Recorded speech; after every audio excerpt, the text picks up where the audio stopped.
Well, I think the issue of status for Puerto Rico is very important, and I understand that there's a movement to have plebiscites coming up with options for the people of Puerto Rico to decide and what they'd like to do and express their preference for it. So I think the first thing we should do is allow the people of Puerto Rico to decide and weigh in on what they would like and what they would like for the future of Puerto Rico.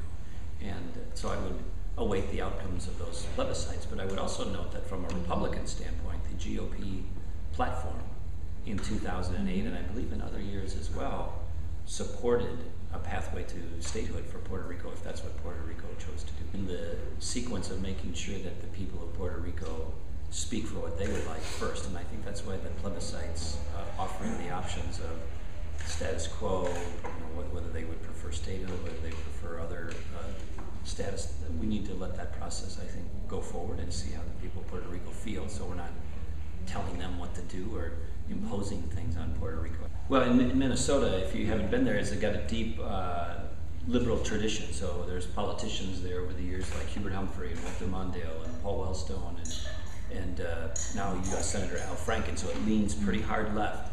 And in my state, I was able to win it as a Republican, which is somewhat unusual, particularly for a conservative.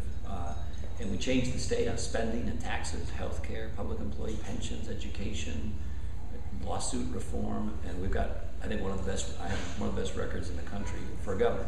But I was able to win by not just appealing to Republicans, but also appealing to independents and conservative Democrats, not by pretending to be something I wasn't. I was true to my values as a Republican, but by trying to make sure in tone and in the way we presented ideas that we were thoughtful and tried to not be demeaning or judgmental of other people on a personal basis, and tried to just engage people to say, look, you may not always agree with me, but I want you to know the debate is welcome. And we reached out to people who weren't yet on the team and invited them to come on the team, and we converted a lot of folks. In the past, you've called yourself a social conservative. Can you give me a definition for that? Sure. Well, I think the one person in the Republican race, the likely candidates in 2012, who will be able to appeal to the whole Republican Party. So that consists of economic conservatives, social conservatives, which tend to be people who are pro-life and also in favor of traditional marriage and other issues, libertarian and Tea Party conservatives, and then national defense and security conservatives. I've got a record and good support across the whole spectrum.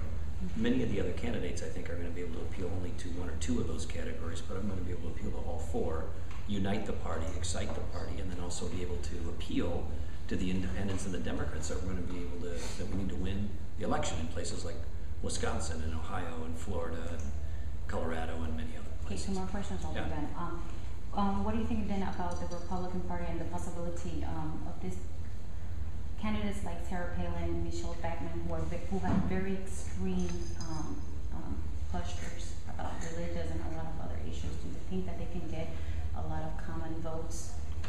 Well, we'll see. I don't even know who's all going to run for sure, but there's going to be the full kind of array of folks running.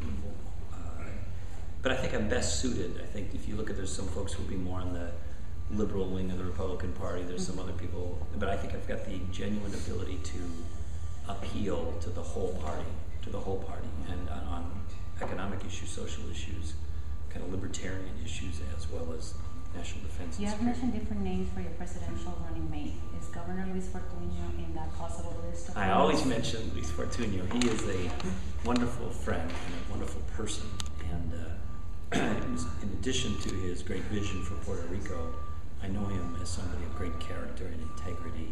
He's got a good heart, and when we talk about the future of the Republican Party and the future of America, and we give examples of the kinds of leaders that are going to emerge to help lead the country, I always put his name on the list because he deserves it. He's a tremendous leader and a tremendous person. So it's a good possibility.